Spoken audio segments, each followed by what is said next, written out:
రెండు కీలకమైనటువంటి విషయాలు మాట్లాడుకునేటువంటి ప్రయత్నం చేద్దాం. ఒకటి, ముఖ్యమంత్రి రేవంత్ రెడ్డి గారు నిన్న రేషన్ కార్డుల పంపిణీకి సంబంధించినటువంటి అంశంలో ఒక వ్యాఖ్యలు చేశాడు. రేషన్ కార్డు అంటే మీ ఆత్మగౌరవం అని చెప్తా ఉన్నాడు. రేషన్ కార్డు ఆత్మగౌరవం ఎట్లయితుంది ముఖ్యమంత్రి గారు? మరి మీ ఇళ్ళల్లో రేషన్ కార్డు లేవు కదా, మీ ఆత్మగౌరవం ఎందుకుంది? లేనట్టే. మీకు ఆత్మగౌరవం లేదన్నట్ట. రేషన్ కార్డు ఆత్మగౌరవం ఎట్లయితుంది? రేషన్ కార్డు అంటే ఏంది?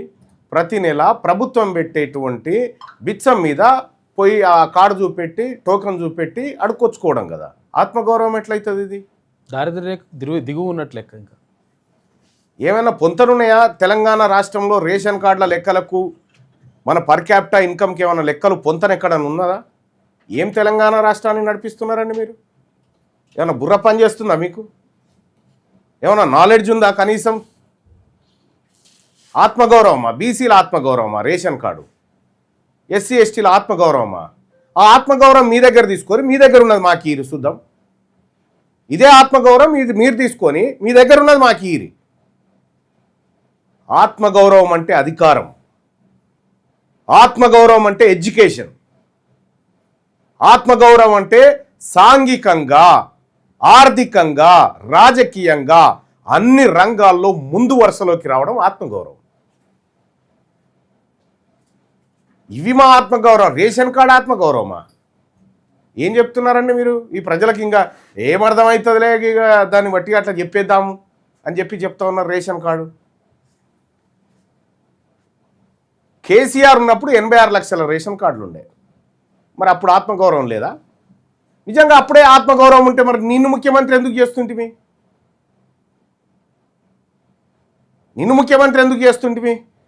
రేషన్ కార్డు ఆత్మగౌరవం ఎట్లయితుంది? నేను పుట్టినప్పటి నుంచి ఉంది రేషన్ కార్డు, అది ఆత్మగౌరవం ఎట్లయితుంది? రేషన్ కార్డులలో ఆత్మగౌరవాన్ని చూపిస్తున్నారా మీరు మాకు? ముఖ్యమంత్రి గారు మీకు ఏమైనా బుర్ర ఉందా?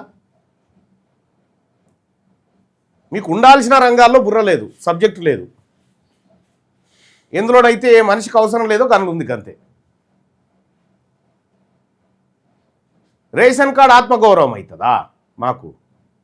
మాకు విద్య ఆత్మగౌరవం అవుతుంది, మాకు వైద్యం ఆత్మగౌరవం అవుతుంది, ఒక చక్కటి ఆరోగ్యం, చక్కటి విద్య ఆత్మగౌరవం అవుతుంది ప్రజలకి. ఆ ఆత్మగౌరవం మరి రెడ్లకు లేదు ఎందుకు ఆత్మగౌరవం? ఈ రేషన్ కార్డు ఆత్మగౌరవం రెడ్లకు ఎందుకు లేదు, వెలమోళ్ళకి ఎందుకు లేదు? ముఖ్యమంత్రి గారు మీ ఇంట్లో కూడా ఒక రేషన్ కార్డు తీసుకో, ఆత్మగౌరవం.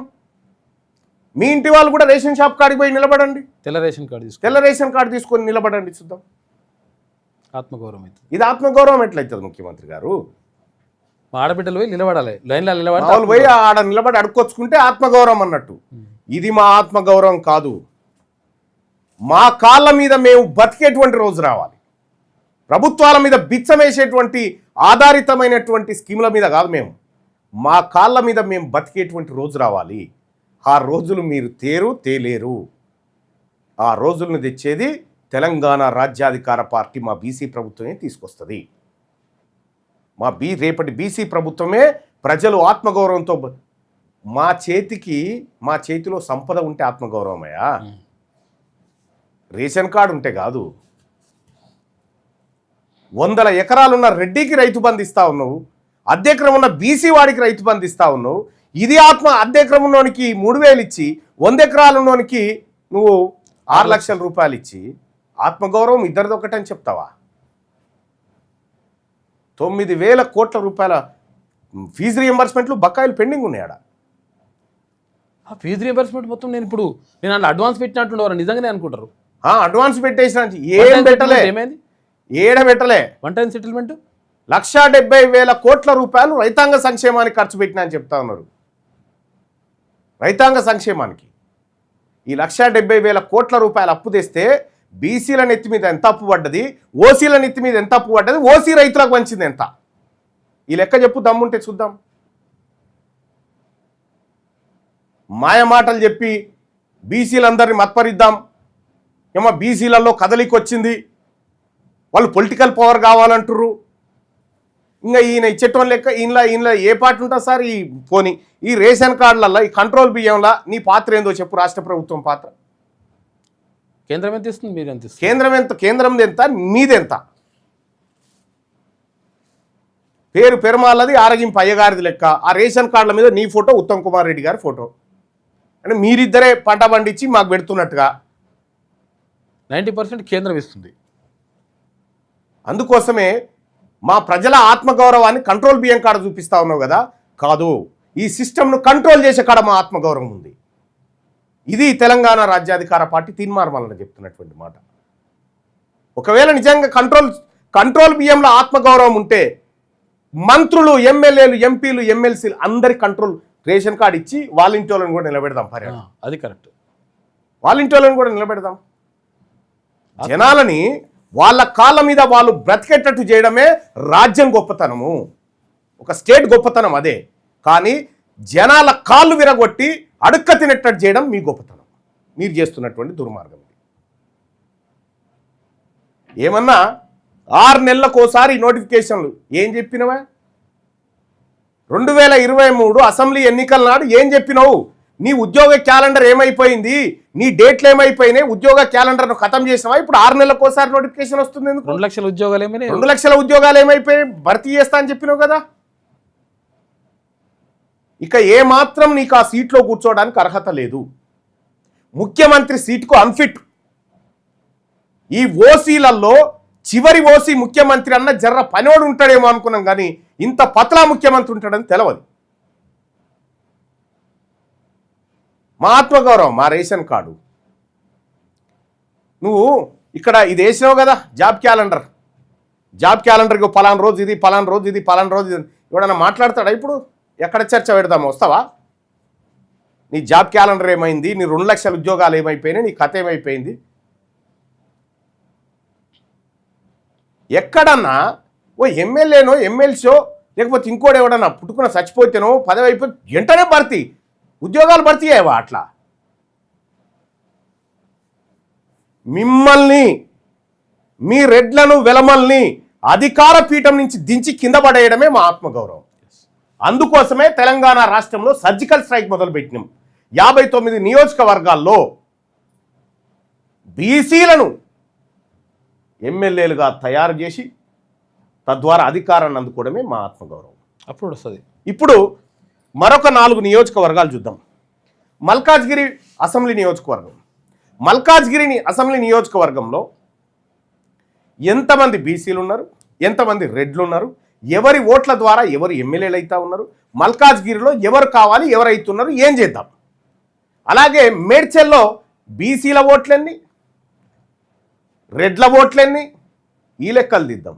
ఇబ్రాహీంపట్నం సంగతి ఏంది, ఉప్పల్ సంగతి ఏంది, ఈ అన్నింటిని కూడా ఒకసారి తీసుకునేటువంటి ప్రయత్నం చేద్దాం. ముందుగా మల్కాజ్గిరి అసెంబ్లీ నియోజకవర్గానికి సంబంధించినటువంటి లెక్కలు ఒకసారి చూద్దాం. మల్కాజ్గిరి అసెంబ్లీ నియోజకవర్గంలో మొత్తం ఓటర్ల సంఖ్య 4,89,299 మంది.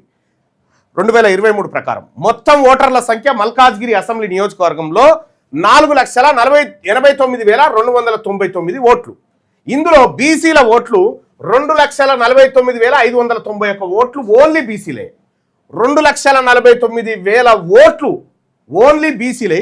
రెడ్ల ఓట్లు 45,000 ఓట్లు అంతే. మొత్తం నియోజకవర్గం అంతా 45,000 ఓట్లు ఉన్నటువంటి వ్యక్తి ఇప్పుడు దీంట్లో 10% వేసుకున్నా వీళ్ళ ఓట్లు వీళ్ళకు వస్తే డిపాజిట్ రాదు.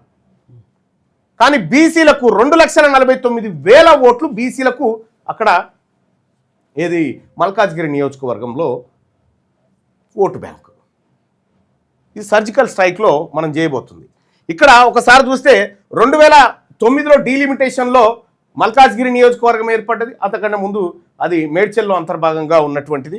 ఆకుల రాజేందర్ కాంగ్రెస్ పార్టీ నుంచి అక్కడ విజయం సాధించాడు. ఆయన పదవి కాలం 2009 నుంచి 2014 వరకు కొనసాగింది. ఆ తర్వాత చింతల కనకారెడ్డి ఆయన 2014 నుంచి 18 వరకు, మైనంపల్లి హనుమంతరావు 2018 నుంచి 23 వరకు, ఆ తర్వాత మర్రి రాజశేఖర్ రెడ్డి ప్రస్తుతం ఎమ్మెల్యేగా ఉన్నాడు. మర్రి రాజశేఖర్ రెడ్డి మీ అందరికీ తెలుసు, మల్లారెడ్డి అల్లుడు ప్లస్ విద్యా సంస్థల వ్యాపారులు. వీళ్ళ చేతుల్లో ఉంది ఇక్కడ కనకారెడ్డి, మైనంపల్లి హనుమంతరావు, మర్రి రాజశేఖర్ రెడ్డి. ఇక్కడ ఇదే మల్కాజ్గిరి నియోజకవర్గంలో ఓటు బ్యాంకు బీసీలది. 2009 నుంచి 2023 వరకు గెలిచిన 4 ఎమ్మెల్యేల్లో ఒకే సామాజిక వర్గానికి చెందిన వాళ్ళు 3 ఉంటారు. ఒకే సామాజిక వర్గానికి చెందిన అంటే ముగ్గురు ఉంటారు. ఇక్కడ ఎమ్మెల్యే టికెట్ స్థాయి మరి లేరానా? మల్కాజ్గిరిలో ఎమ్మెల్యే స్థాయి లీడర్లు లేరా బీసీల నుంచి? నందికంటి శ్రీధర్ బీసీ సామాజిక వర్గం. నందికంటి శ్రీధర్ ఈ టికెట్ ఇస్తే గెలుస్తాడని రేవంత్ రెడ్డి ఏం చేసిండు? ఆ టికెట్ను చాలా చాకచక్యంగా మల్లారెడ్డి కోటాలో అమ్ముకొని దాన్ని డిస్టర్బ్ చేసిండు. ఓడిపోయేటువంటి ఎంపీ సీటు బీఆర్ఎస్ పార్టీ ఇచ్చింది మళ్ళా ఇదే శ్రీధర్కు. అంటే గెలిచే అవకాశం ఉన్న ఇక గెలుస్తాడు అన్నప్పుడు టికెట్ డిస్టర్బ్ చేస్తారు అన్నట్టు. సో ఇక్కడ చింతల విజయశాంతి గారు ఆ స్థాయి నాయకులు, చెరుకు సాంబరాజు ముదిరాజు గారు ఉన్నారు, స్థానిక యువ నాయకత్వం ఉంది, ధర్మేష్ యాదవ్, సంపత్ యాదవ్, భాను యాదవ్, ఇట్లా చాలామంది ఇక్కడ మల్కాజ్గిరి నియోజకవర్గంలో చాలా స్టార్ లీడర్లు ఇవాళ తెలంగాణ రాష్ట్రంలోని మల్కాజ్గిరి అసెంబ్లీ నియోజకవర్గం. ఆకుల రాజేందర్ కూడా ముదిరాజు, ఆకుల రాజేందర్ సారీ ఆయన కూడా ముదిరాజు. ఇక్కడ నందికంటి శ్రీధర్ ఉన్నాడు, ఆయన బీఆర్ఎస్ పార్టీ నుంచి ఉన్నాడు, ఆయన డీసీసీ అధ్యక్షునిగా పనిచేసిండు. ఆ స్థాయి నాయకుడు బీసీ సామాజిక వర్గం ఉంది. నువ్వు నందికంటి శ్రీధర్ గారు నువ్వు ఈ వెలమలను రెడ్లను నమ్ముకొని పోతా ఉన్నావు కాబట్టి నీవు నిజంగా గెలిచే స్థాయి వచ్చినప్పుడు నీకు టికెట్ కట్ చేస్తావు. నువ్వు చూసుకో, గెలిచే అవకాశం ఉన్నప్పుడు రెడ్లు వెలమలు దిగుతారు, ఓడిపోయే ఛాన్స్ ఉన్నప్పుడు నిన్ను పెడతారు, బీసీలను పెడతారు. జరగబోయేది ఇదే. నందికంటి శ్రీధర్, ఈయన చింతల విజయశాంతి గారు, ఈమె కూడా ఎమ్మెల్యే టికెట్ పరిశీలనలో ఉండే. వీళ్ళు బీసీలు. ఇంకా వీళ్ళు కాకుండా చెరుకు సామరాజు ముదిరాజు, ఆ తర్వాత యాదవ్ యువ నాయకత్వం ఉన్నది, ధర్మేష్ యాదవ్ వినాయక్ నగర్ సమతానగర్ ప్రాంత యువ నాయకులు. యాదవ్ స్థానిక బలంగా ఉంది. ముదిరాజులు యాదవులు చాలా బలమైనటువంటి సామాజిక వర్గంగా అక్కడ ఉన్నారు, భానుప్రసాద్తో పాటు మరికొంతమంది. ఇక్కడ మల్కాజ్గిరి రాజకీయం ఎట్లా ఉంది అని ఒకసారి చూస్తే మల్కాజ్గిరిలో బీసీలదే ఓట్ బ్యాంక్. బీసీల ఓట్లు లేకుండా రెడ్లు వెలమలు ఎవరు కూడా డిపాజిట్లు తెచ్చుకోలేరు. ఇక్కడ క్షేత్రస్థాయి నుండి రాష్ట్ర స్థాయి వరకు అద్భుతమైన బీసీ నాయకత్వ శ్రేణి ఇక్కడ సొంతం. ఏది? మల్కాజ్గిరి. ఇక నెక్స్ట్ ఇంకొక నియోజకవర్గం చూద్దాం, మేడ్చల్ నియోజకవర్గం. మేడ్చల్ నియోజకవర్గం పెద్ద నియోజకవర్గాల్లో ఓటు బ్యాంకులో ఇది కూడా ఒక నియోజకవర్గం. ఇది బీసీ ఓట్లు, మొత్తం ఓట్లు వచ్చేసి మేడ్చల్ నియోజకవర్గంలో 6,37,995 6,37,995 ఓట్లు మేడ్చల్ నియోజకవర్గంలో మొత్తం ఉంటే అందులో 3,25,441 ఓట్లు 3,25,441 ఓట్లు ఓన్లీ బీసీలే. ఈ మొత్తం 6,37,000 ఓట్లలో 58,792 ఓట్లు మాత్రమే రెడ్లే. ఈ 58,000 ఓట్లు ఈ మొత్తం ఓట్లు పోలైతే ఈ ఓట్లతోటి డిపాజిట్ రాదు.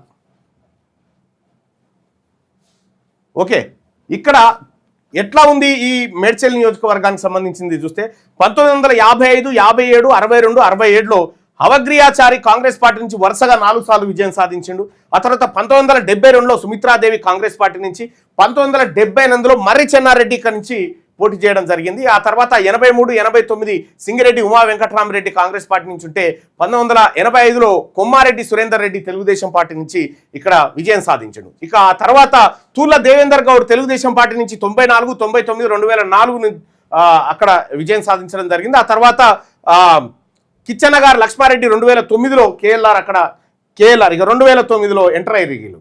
వీళ్ళు గెలిచే ఊపున్న కాడ ఎంటర్ అవుతారు. మంచి స్టార్ వాల్స్ ఉన్నటువంటి బీసీ లీడర్లను ఖతం చేయడానికి మెల్లగా వస్తారు. ఇక్కడ కిచ్చన్నగారు లక్ష్మారెడ్డి 2009లో ఎంటర్ అయ్యిండు.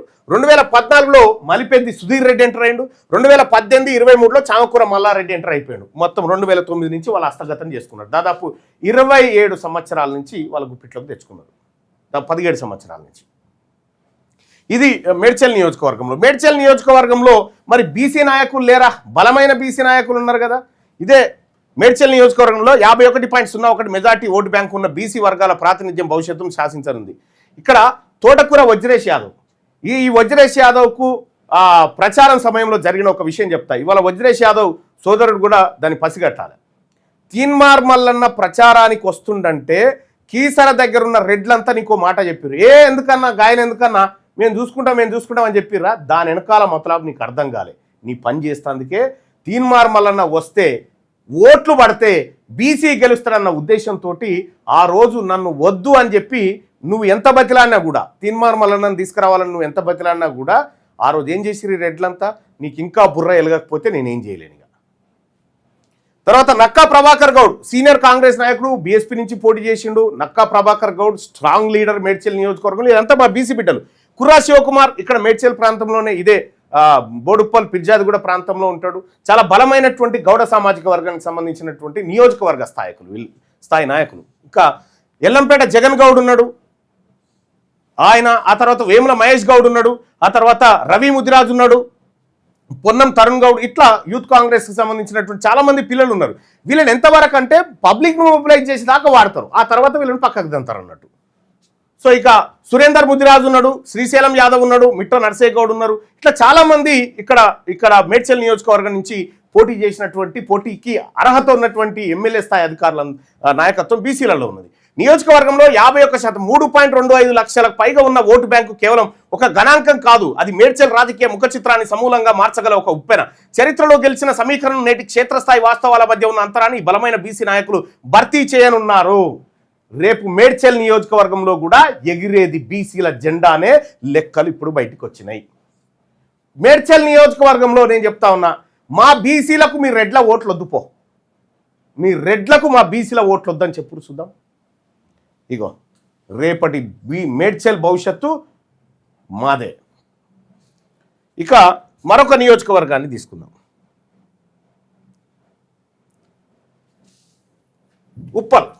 ఉప్పల్ అసెంబ్లీ నియోజకవర్గాన్ని తీసుకుందాం. మొత్తం తెలంగాణ రాష్ట్రంలో సర్జికల్ స్ట్రైక్ 59 ఏదైతే ఉందో ఆ లెక్కలన్నీ బయటకు వచ్చేసినాయి. ఎవని పాలు ఎంత, ఏ ఓట్లు ఎంతున్నాయి, ఎక్కడెవడు ఎంతున్నాడు అనేది మొత్తం చెప్తాం.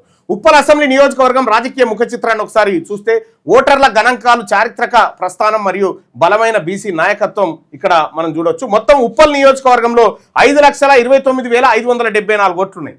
5,29,574 ఓట్లు అంటే 2,70,136 ఓట్లు ఓన్లీ బీసీలే. మొత్తం ఉప్పల్ నియోజకవర్గంలో బీసీల ఓట్లు 2,70,136. మరి రెడ్ల ఓట్లు ఎన్ని ఉన్నాయంటే ఇక్కడ నుంచి బండారు లక్ష్మారెడ్డి గారు ప్రాతినిధ్యం వహిస్తూ ఉన్నారు. 48,800 ఓట్లు వెళ్ళాయి. రెడ్ల ఓట్లు 48,800 అయితే బీసీల ఓట్లు 2,70,136 ఓట్లు. ఇంకా ఎవ్వరు ఓట్లు అక్కర్లేదు, బీసీలే సరిపోతాయి ఎమ్మెల్యే కావడానికి. వీళ్ళు ఇక్కడ నుంచి దీని హిస్టరీ ఒకసారి చూస్తే 2009లో ఇది మేడ్చల్ కాన్స్టిట్యున్సీ నుంచి విడిపడ్డటువంటిది. ఇక్కడ బండారి రాజిరెడ్డి గారు కాంగ్రెస్ పార్టీ నుంచి మొదటిసారిగా విజయం సాధించాడు. ఆ తర్వాత NVVS ప్రభాకర్ గారు భారతీయ జనతా పార్టీ నుంచి, ఆయన బ్రాహ్మణ సామాజిక వర్గం. ఆ తర్వాత బేతి సుభాష్ రెడ్డి BRS, ఆ తర్వాత బండారు లక్ష్మారెడ్డి BRS. ఇప్పటి వరకు ఉప్పల్ నియోజకవర్గంలో అసలు ఇప్పటి వరకు బీసీ ఎమ్మెల్యేనే కాలే ఉప్పల్ నియోజకవర్గంలో. సో ఇక ప్రస్తుత లెక్కలు ఒకసారి చూసుకుందాం. మరి ఉప్పల్ నియోజకవర్గంలో లేరా బీసీ నాయకులు లేరా అంటే ఇగో ఉప్పల్ నియోజకవర్గంలో తుల్ల వీరేందర్ గౌడ్ ఉన్నాడు, దేవేందర్ గౌడ్ వాళ్ళ కొడుకున్నాడు. ఆ తర్వాత బన్నాల ప్రవీణ్ ముదిరాజు ఉన్నాడు, దేవసాని బాలచంద్ర ఉన్నాడు, నిర్దం భాస్కర్ గౌడ్ ఉన్నాడు, గోనె శ్రీకాంత్ ముదిరాజు ఉండు, మండా వెంకటేష్ ముదిరాజు ఉండు, కాసుల నరేందర్ గౌడ్ ఉన్నాడు, రంగు మల్లికార్జున్ గౌడ్ ఉన్నారు, ఉదయ్ భాస్కర్ ఉన్నాడు, ఆకారపు అరుణ్ కుమార్ ఉన్నారు. ఆ తర్వాత మనం వీళ్ళని ఒక్కసారి చూస్తే తుల దేవేందర్ గౌడ్ గౌడ సామాజిక వర్గం, చాలా బలమైనటువంటి శక్తివంతమైన గౌడ బిడ్డ, మా బీసీ బిడ్డ. ఇంకా తర్వాత బన్నాల ప్రవీణ్ ముదిరాజు ఉన్నాడు, ఈయన చిలకనగర్ కార్పొరేటర్గా పనిచేస్తా ఉన్నాడు, ఎమ్మెల్యే స్థాయి క్యాండిడేట్. ఇంకా తర్వాత దేవసాని బాలచందర్, ఈయన పద్మశాలి సామాజిక వర్గం నుంచి ఉన్నాడు, ఈయన బలమైన నాయకుడు. నిర్దం భాస్కర్ BRS పార్టీ నుంచి ఉన్నాడు, గోనె శ్రీకాంత్ ముదిరాజు ఆయన భారతీయ జనతా పార్టీలో. కానీ వీళ్ళని ఎమ్మెల్యే టికెట్ల దాకా వచ్చేదాకా వేస్తారు, వచ్చినాక టికెట్లు ఖతం చేస్తారు అన్నట్టు. అంటే వీళ్ళ చరిత్ర అంతా ఇంతే. వీళ్ళందరికి సంబంధించినటువంటి హిస్టరీని మనం ఇక్కడ చూసుకోవచ్చు. ఇంకా బలమైన ఓటు బ్యాంకు ఈ ఉప్పల్ నియోజకవర్గంలో వాళ్ళ కింద వీళ్ళ కింద మనం చెంచాగిర్లు చేసి బతకాల్సినటువంటి అవసరం లేదు. ఇందులో దాదాపు 2,70,136 ఓట్లు ఓన్లీ బీసీలే, ఇంకెవరు లేడు, ఓన్లీ బీసీలే. ఇక్కడ ఉప్పల్ నియోజకవర్గం 2028 తర్వాత ఇంకా మీ రెడ్లు మీరు ఎవరు కూడా ఇక్కడ ఎమ్మెల్యే కాలేరు. ఉప్పల్ నియోజకవర్గంలో మా బీసీ నాయకత్వం రాబోతా ఉంది. ఇదే తెలంగాణ రాజ్యాధికార పార్టీ ఉప్పల్ నియోజకవర్గంలో అనేకమైనటువంటి ఎఫర్ట్స్ పెడతా ఉంది. ఇలా మా చక్రపాణి గౌడు ఈ మేడ్చల్ మల్కాజ్గిరి జిల్లా అధ్యక్షుడిగా ఉన్నటువంటి వాళ్ళు. చాలామంది ఇక్కడి నుంచి నాయకత్వాన్ని తయారు చేస్తూ ఉన్నాం. సురకత్తు లాంటి శక్తులను రేపొద్దున ఇక్కడ దించబోతా ఉన్నాం. మా వాళ్ళకైతే రెడ్ల ఓట్లు వద్దు, క్లియర్. రెడ్లు వెలమల్ల ఓట్లు మాకొద్దు, మాకే మీకే. ఇది ఉప్పల్ నియోజకవర్గానికి సంబంధించినటువంటిది. ఒకసారి ఇబ్రాహీంపట్నం నియోజకవర్గాన్ని చూద్దాం. ఇబ్రాహీంపట్నం అసెంబ్లీ నియోజకవర్గం రాజకీయ ముఖ చిత్రాన్ని మనం ఒకసారి చూస్తే ఇక్కడ మొత్తం ఓట్లు 3,27,638 ఓట్లు. 3,27,638 ఓట్లు. ఇందులో బీసీల ఓట్లు 1,69,866 ఓట్లు. మొత్తం ఇబ్రాహీంపట్నం నియోజకవర్గం అంతా కలిస్తే రెడ్ల ఓట్లు 26,029 ఓట్లు. కేవలం 26,029 ఓట్లు రెడ్లో, 3,27,000 ఓట్లలో. బీసీలే 1,70,000 ఓట్లు అటో ఇటో. ఇక 1952లో ఎంబి గౌతమ్ కే పాపిరెడ్డి పీడిఏ పార్టీ నుంచి అక్కడ గెలిచిండు ఇబ్రాహీంపట్నం. 57, 62, 67లో ఎంఎన్ లక్ష్మీ నరసయ్య హ్యాట్రిక్ విజయం సాధించిండు. తర్వాత 72లో అనంతరెడ్డి, తర్వాత సుమిత్రాదేవి 78లో. ఆ తర్వాత ఉప ఎన్నిక వచ్చింది, ఎంజి కృష్ణ కాంగ్రెస్ పార్టీ నుంచి గెలిచిండు 81లో, 81, 83లో. ఆ తర్వాత 85లో కె సత్యనారాయణ టీడీపీ నుంచి, 89, 94లో కొండిగారు రాములు సిపిఎం పార్టీ నుంచి, ఆ తర్వాత 99లో కొండ్రు పుష్పలీల, ఆ తర్వాత 2004లో మస్కు నరసింహ. ఇంకా అక్కడ ఎంటర్ అయ్యారు చూడుగా. 2009, 2014 మంచిరెడ్డి కిషన్ రెడ్డి, 2018 మంచిరెడ్డి కిషన్ రెడ్డి, ఇప్పుడు మల్రెడ్డి రంగారెడ్డి ప్రస్తుతం ఉన్నారు. 2009లో వాళ్ళ గుప్పిట్లోకి తీసుకున్నారు ఈ నియోజకవర్గాన్ని. సో ఇక్కడ ఈ నియోజకవర్గంలో అనేక మంది బీసీ నాయకత్వం పర్ఫెక్ట్గా ఉన్నారు. నోముల దయానంద్ గౌడ్ గౌడ సామాజిక వర్గం, కొత్త ఆర్థిక్ గౌడ్, తర్వాత పగడాల యాదయ్య, ఆ తర్వాత గొరిగే మల్లేషు, గణేష్ ముదిరాజు, చీమల కళావతి యాదవ్, ముద్దగాని రాజ్యలక్ష్మి. మహిళా నాయకత్వం కూడా బలంగా ఉన్నటువంటిది ఆకుల యాదగిరి, ఆ తర్వాత నర్ల సీతారామయ్య యాదవ్, సీక బాలరాజ్ గౌడ్. ఇట్లా అనేకమైనటువంటి బీసీ సామాజిక వర్గం నుంచి బలమైన స్ట్రాంగ్ లీడర్స్ ఇక్కడ మనకు కనిపిస్తారు. సో ఇక్కడ 1,69,000 ఓట్లు మనై, 1,69,000 ఓట్లు మనై, కేవలం 28,000 ఓట్లు వాళ్ళై. ఆ 28,000 ఓట్లు వాళ్లకు ఒక్కటి మిస్ కాకుండా పడ్డా డిపాజిట్ రాగలరు రెడ్లకు. ఈసారి రాబోయేటువంటి అసెంబ్లీ ఎన్నికల్లో ఇబ్రాహీంపట్నం నియోజకవర్గంలో బీసీల జెండా, ఆత్మగౌరవ జెండా ఎగరాలంటే మా పొరపాటున కూడా వేయకూరి. రెడ్లకు ఇప్పుడు కూడా చెప్తా ఉన్నా, పొరపాటున మీ ఓట్లు మాకొద్దు, పొరపాటున కూడా వేయకండి. వెలమలకు కూడా చెప్తా ఉన్నా, మా బీసీలే సరిపోతాయి, మాకు లెక్కలు మా దగ్గర ఉన్నాయి, లెక్కలు మా దగ్గరకు వచ్చేసినాయి. ఇన్నేళ్ల నుంచి మా ఓట్లతో మీరు బతుకుంటా మీరు మమ్మల్ని జాపుతున్నట్టు బిల్డప్ ఇచ్చారు కదా, ఇగొద్దు. ఇవాళ బీసీలమంతా ఒక్కటైపోయినాం, చైతన్యవంతమైనాం. ఎవరు ఏమి చేసుకున్నా 2028లో ఖచ్చితంగా తెలంగాణ రాష్ట్రంలో బీసీ ప్రభుత్వం రాబోతా ఉంది. బీసీల ఆత్మగౌరవం నిలబడతా ఉంది. నువ్వు రేషన్ కార్డే మీ ఆత్మగౌరవం కదా, ఖచ్చితంగా బీసీ ప్రభుత్వం వచ్చిన తర్వాత రెడ్లకు రేషన్ కార్డు ఇచ్చి ఆత్మగౌరవాన్ని నిలబెడుతుంది. దానికోసమే ఈ సర్జికల్ స్ట్రైక్ చేయబోతా ఉన్నాం. ఈ సర్జికల్ స్ట్రైకే కాదు, తెలంగాణ రాజ్యాధికార పార్టీలో మీరు ఆన్లైన్లో కూడా చేరొచ్చు. మీరు ఆన్లైన్లో చేరాలంటే 9866524314 నెంబర్కి వాట్సాప్లో మిస్డ్ కాల్ ఇచ్చినా సరే, లేదు అంటే హాయ్ అని మెసేజ్ పెట్టినా సరే మీకు లింక్ వస్తుంది. దాని ద్వారా మీరు తెలంగాణ రాజ్యాధికార పార్టీలో చేరొచ్చు. రెడ్లు దయచేసి రెడ్లు వెలమలు చేరొద్దు. బీసీలు, మా ఎస్సీ ఎస్టీ సోదర కులాలు, మైనార్టీ కులాలు మాత్రమే చేరండి. ఇంకా రెడ్లు వెలమలకు నో ఎంట్రీ మా పార్టీలోకి, క్లియర్గా. ఇది తెలంగాణ రాజ్యాధికార పార్టీ నినాదం. మీరు ఈ పార్టీలో చేరాలంటే ఏం చేయాలో ఒకసారి చూడండి. ఈ తెలంగాణ రాజ్యాధికార పార్టీ ఇది ఫక్తు బీసీల ఆకాంక్షలు నెరవేర్చే పార్టీ. ఇది అన్యాయం జరిగిన వర్గాలకు అండగా నిలబడేటువంటి పార్టీ.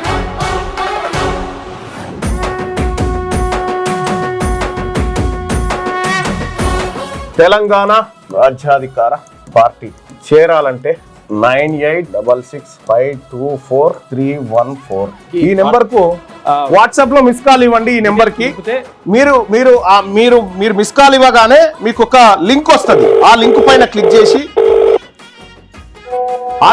క్లిక్ చేసి మీరు దాంట్లో మన ఇందులో జాయిన్ కావచ్చు. తెలంగాణ రాజ్యాధికార పార్టీలో వెంటనే జాయిన్ కావచ్చు. ఆ లింక్ ద్వారా మీరు ఎంటర్ అయితే.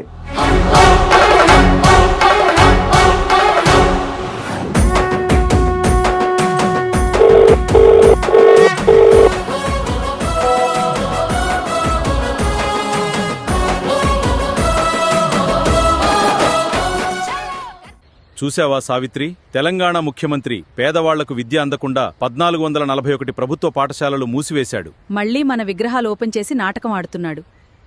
చూశావా సావిత్రి, తెలంగాణ ముఖ్యమంత్రి పేదవాళ్లకు విద్య అందకుండా 1441 ప్రభుత్వ పాఠశాలలు మూసివేశాడు. మళ్ళీ మన విగ్రహాలు ఓపెన్ చేసి నాటకం ఆడుతున్నాడు.